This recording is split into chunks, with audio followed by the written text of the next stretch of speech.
Last time, on SV Full Send, we finally leave Jacksonville heading south on the Intercoastal Waterway.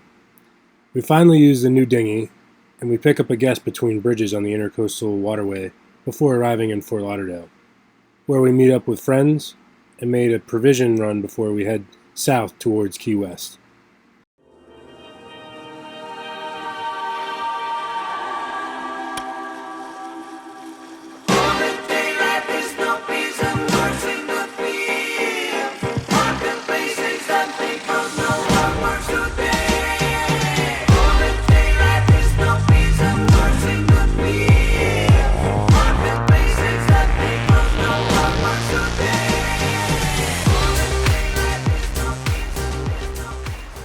You guys silly? I'm still gonna send it. Alright, about to pass by Miami Inlet. That's South Beach right there. Water's looking awesome blue right now. Waves still kind of crashing around. Still kind of kicking in the Gulf Stream. Yeah, we're a little hesitant to put the sails up. Everybody's saying it's fine. We're gonna wait till we curve around Miami a little bit and then do it. But we're making good time. We're supposed to be there at like 4 a.m. Averaging about 7 to 7.5 knots, so not too shabby. But it's calmed down quite a bit after getting down to Fort Lauderdale. It was pretty hairy there. I don't know if we filmed any of it, but yeah. And we think there's a leak in the anchor locker too, because a lot of muck and mud and stuff is coming into the bilge and it's sloshing around. It's kind of wet and dirty down there. We think that there's a leak. All the waves crashing over and flushing it down in there. So it's something we're going to inspect when we get to Key West tomorrow. As the sea calmed down, we were finally able to bring out the mainsail and let the wind be our engine.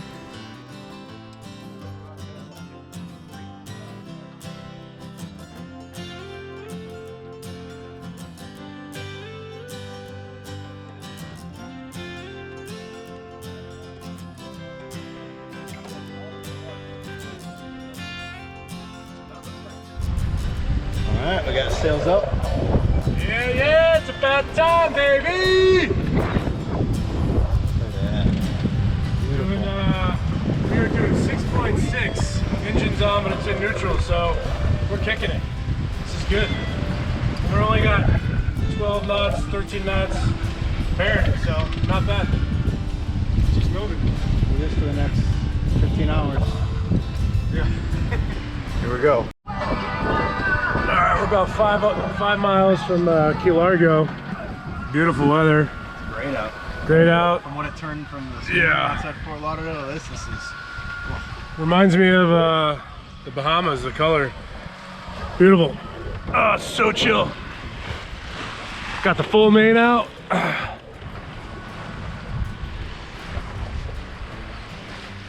Got the full Genoa.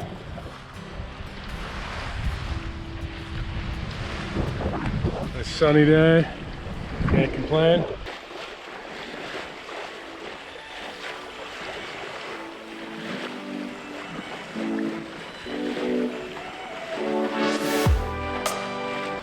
It's like 3 in the morning coming into Marathon, Florida. Yeah, we're holding up here for the night because Naval Air Station Key West, Focus Marina is not ready for us. But it's late. I'm sure Alan's tired and ready to ruin your night vision too much. Yeah, I'm ready to anchor in and get a few hours of sleep and then hopefully push on down to Key West tomorrow. Yeah. We'll see. Hopefully it's tomorrow, not the next day, especially with the corona going on. Don't want to get locked out. Park here 5 hours after that. So, but good night sail. Motor, more motor. The wind's been directly behind us the whole time. And just like at 160, and so Genoa's flopping on each side, so we just started motoring. What's going on? We're on the way to Boca Chica Marina on Naval Station Key West. Woke up this morning at 9 just to make sure maybe a spot would open up. Got a text at 7:15 asking what our UTA was, so called the guy George back and he said, hey, we're open, come grab it. So we're on the way, and it couldn't be better timing because each day it seems like something new or another restriction is coming out with the coronavirus. So we'll be nice and secure in a naval air station. Yeah. So we just found out Canada's closed. Canada just closed, or the border with Canada's closed. And then the Panama Canal, we just found out, is closed for non-commercial passage. So pretty much it's going to be a wait game for us. So we'll see how things play out over the next month or two. It's getting kind of crazy. Well, it is what it is. So we got the head sail out, helping us a little bit. Doing 9, we're still motor sailing just to kind of get up there. Otherwise it'd take a while. But yeah, water's nice blue.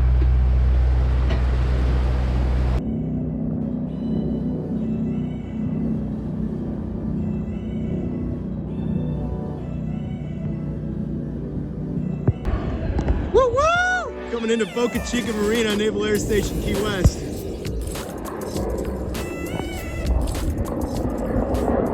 American Firepower, FAC Super Hornet.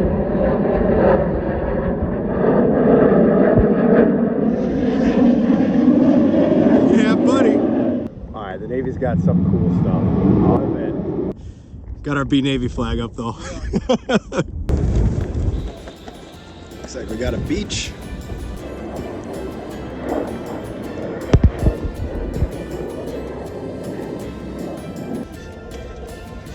Gotta watch out for the crocodiles. Alright, so something I don't know if we've pointed out before, but we are a European boat. This was brought over from Europe, and thus it is on a 220 volt shore power system. So we have not been on 220 on shore power since Martinique, actually. So we had to kind of find a way around that. So the plug is different here than what we have.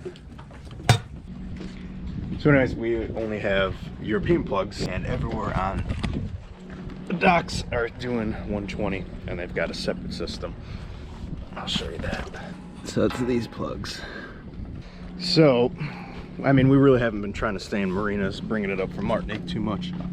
I think the longest time we were in Puerto Rico, and they just didn't have anything for us. We just said, whatever, use the, using the solar panels, and that basically does what we need to do for power and just charge up our laptops and stuff during the day. But then we got to Green Cove Springs, and same problem there. So we found the way around it for about, I think it was like 35 bucks on Amazon. We bought a transformer that ups the 120 to a 220 volt,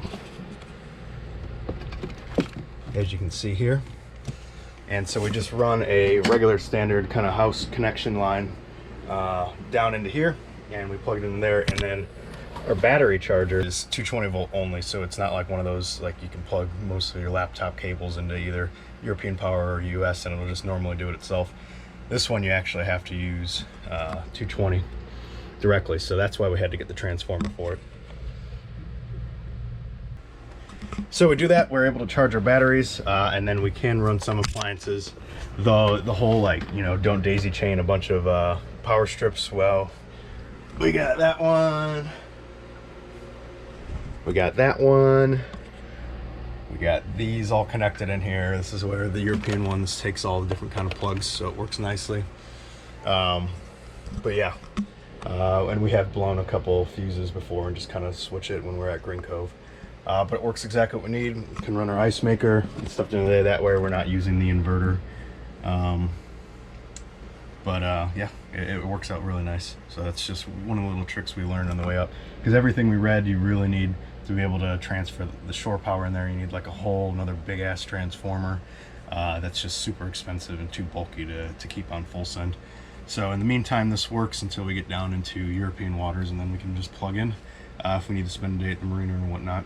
And then the boat's got sockets all around too, so that we would be able to use it. But this is what works for us. And that piece, we got a little connector that plugs 30 amp the connection, and then just into a direct, you know, household 3-prong. So that works. Another thing we noticed, like when we're trying to come in, I don't know that much about electricity. They're like, oh, well, what kind of power do you need? You need 30 amp or 50 amp? We're like, I don't know, it's 220 volt. That's what we know we need to use. And then we look into the survey and it's like, well, we run 220 volts at 50 hertz, but then in US stuff, it's all about the amperage. And nobody knew what we were talking about anywhere we'd go. So I don't know why this isn't the same or anything. You know, Benjamin Franklin discovered electricity, so we should probably follow the American standard. But yeah, that's just kind of the difference in the two boating worlds, I guess. But we make it work. It's easy to find the car. It's a Keys Cruiser. Keys Cruiser. Yeah, that's right. It's the one with the hood up. Yes. I have to put some water in case we decide to go on. This is Captain Rick. He's been kind enough to drive us around, show us some of the spots in Key West. Pirate Captain Rick. Pirate Captain Rick. And so with all this going on, we've got to find the open spots, and we're going to go to Hogfish, which is supposed to be like a really good spot. So I took the diesel cans out of the car so you can ride in it. I believe they make you sign like a waiver here. It's like, oh, by the way, there will be noise from planes taking you off. See that? Yeah. Oh, there we go. That's one of the traders. Is that the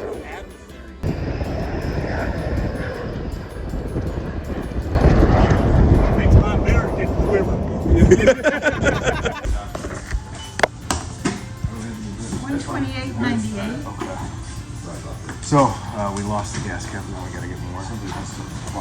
Not the cheapest. So try not to make that mistake again. Yeah. There you go. You ripped this off. But we're getting spares now. Check this out. Only in Key West, huh? Yeah.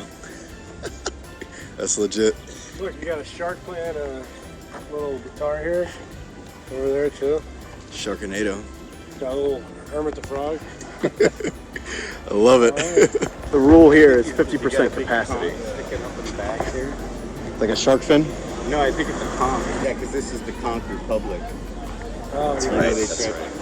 Hogfish. Hogfish. Really good hogfish sandwich. Yeah, we just downed good amount of food. Really good food. Nice little open area. So they're 50% capacity, not quite in Key West, is what we learned. And then we've heard the hostess talking about like rearranging tables, so each table is like 6 feet away from other tables because of the social distancing piece of it. So We need to get her on camera. yeah, get her on camera. She's the Pretty cute. actress and she owns the place. You know, it's not a good video if there's this wide in it, right? All right. Walking Key West now. Walking down Duval Street, the big Jacksonville. party place. We're men are men, and well, so are the women. This is a fact. Alright, so one of the few key lime on a stick places that's open. The really good place is closed, but I figured we at least do it once. So we're at Matheson's, but Cheers.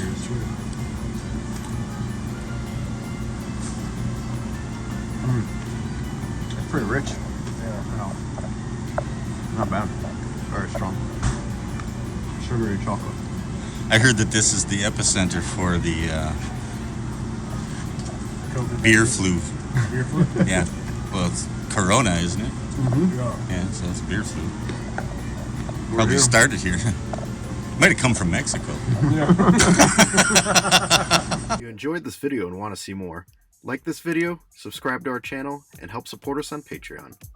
You guys silly? I'm still gonna send it.